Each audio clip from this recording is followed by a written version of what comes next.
Nitro-Rack. Assembly and installation instructions. In addition to the parts included in your kit, you will need a forklift or other lifting device, a 4-foot level, 3/4 inch wrench and socket with extension, 8 3/4 by 5.5 inch concrete wedge anchors, a hammer drill and masonry drill bit. Be sure to use the correct size drill bit as recommended by the manufacturer of the wedge anchors you are using.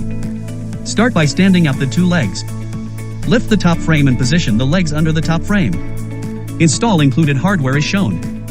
Install nylock nuts but do not tighten fully to allow slight movement between top frame and leg. Lift and position the Nitro-Rack into installation location.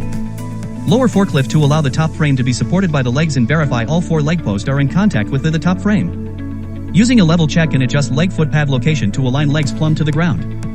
Mark and drill holes for concrete wedge anchors, clean holes and install 8 3/4 inch concrete wedge or chemical anchors of your choice per manufacturer instructions.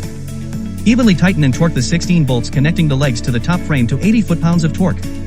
Verify legs are plumb. It is now safe to remove the forklift or other lifting device.